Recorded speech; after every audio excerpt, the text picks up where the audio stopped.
दोस्तों लखनऊ वर्सेस मुंबई के मुकाबले में मैच बिल्कुल लास्ट ओवर तक पहुंच गया था, क्योंकि आखिरी ओवर के अंदर जीतने के लिए सिर्फ यहां पर 4 रनों की जरूरत होती है। लेकिन मुकाबले की शुरुआत में सबसे पहले टॉस जीतकर लखनऊ की तरफ से बॉलिंग करने का फैसला किया जाता है और मुंबई इंडियंस की तरफ से ईशान किशन और रोहित शर्मा की जोड़ी उतरती है बल्लेबाजी करने के लिए। लेकिन आते ही रोहित शर्मा का विकेट दूसरे ही ओवर के अंदर गिर जाता है। आते ही रोहित शर्मा एक चौका तो लगाते हैं, लेकिन इसी के बाद मोहसिन खान की गेंद पर रोहित शर्मा कैच आउट हो जाते हैं और बर्थडे के दिन पर 5 गेंदों में सिर्फ 4 रन बनाकर रोहित शर्मा का विकेट गिर जाता है। और इसके बाद तो ऐसा लग रहा था कि लगातार विकेट्स की झड़ी लग चुकी है, क्योंकि सूर्य कुमार यादव आते हैं और अगले ही ओवर के अंदर सूर्य कुमार यादव भी कैच आउट हो जाते हैं। पीछे खड़े केएल राहुल के 6 गेंदों में सिर्फ 10 रन बनाकर सूर्य कुमार यादव भी आउट हो जाते हैं।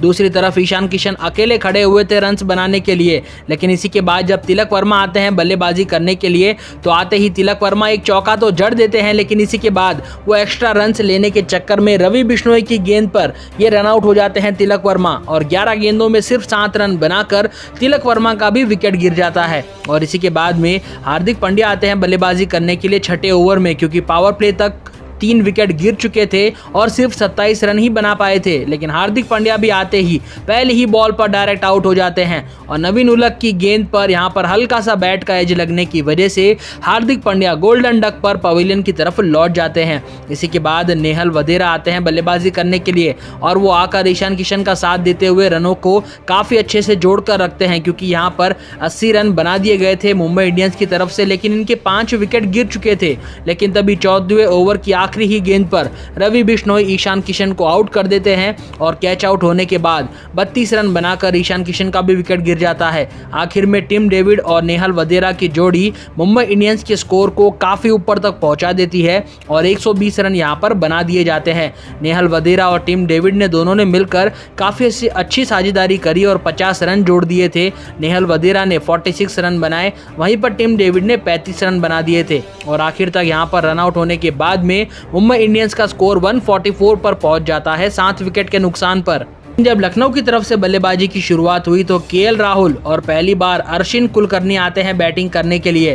पहली ही गेंद से यहां पर रन्स बनाने की शुरुआत कर दी जाती है, लेकिन चौथे ही गेंद पर अरशिन का विकेट गिर जाता है, जो कि पहले ही बॉल पर एलबीडब्ल्यू आउट होकर नुआन तिशारा का शिकार हो जाते हैं और ये भी 0 रनों पर पवेलियन की तरफ लौट जाते हैं। तीसरे नंबर पर मार्कस स्टोइनिस आते हैं बैटिंग करने के लिए, जो कि केएल राहुल का साथ देते हुए शानदार ढंग से बल्लेबाजी करते हैं और बाउंड्रीज पर बाउंड्री जड़ते रहते हैं। मार्कस स्टोइनिस और केएल राहुल ने मिलकर 5 चौके और 3 छक्के जड़ दिए थे। लेकिन इसी के बाद 8वें ओवर की दूसरी गेंद पर केएल राहुल भी आउट हो जाते हैं हार्दिक पांड्या की गेंद पर। 22 गेंदों में 28 रन बनाकर केएल राहुल का विकेट गिर जाता है। इसी के बाद चौथे नंबर पर दीपक हुड्डा आते हैं बल्लेबाजी करने के लिए और मार्कस स्टोइनिस का पूरा साथ देकर ये रनों को 100 रनों तक पहुंचाने की पूरी कोशिश करते ही हैं। लेकिन तभी 14वें ओवर की पहली ही गेंद पर हार्दिक पांड्या का एक और शिकार बनते हैं दीपक हुड्डा और 18 गेंदों में 18 रन बनाकर दीपक हुड्डा का भी विकेट गिर जाता है। अब निकोलस पूरन आते हैं मार्कस स्टोइनिस का साथ देने के लिए। इसी बीच मार्कस स्टोइनिस अपनी हाफ सेंचुरी को भी पूरा कर लेते हैं और बता दूं यहां पर फिर मार्कस स्टोइनिस का भी विकेट गिरता है 15वें ओवर में, जब मुंबई इंडियंस ने 115 रन बना दिए थे। लेकिन मार्कस स्टोइनिस मोहम्मद नबी का शिकार बनते हैं और 45 गेंदों में 62 रन बनाकर इन्होंने 7 चौके और 2 छक्के जड़ दिए थे और इसी की बदौलत लखनऊ का स्कोर वो 115 रनों पर पहुंच गया था।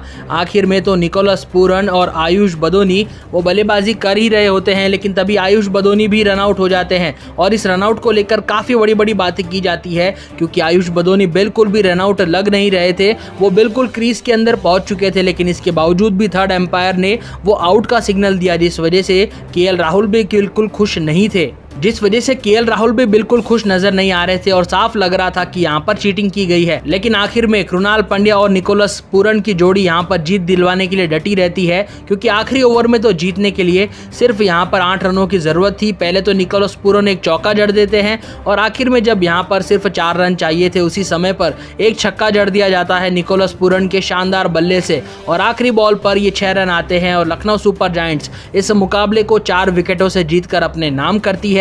बता दूं लखनऊ की इसी जीत के साथ में आईपीएल का पॉइंट्स टेबल भी पूरी तरीके से बदल चुका है।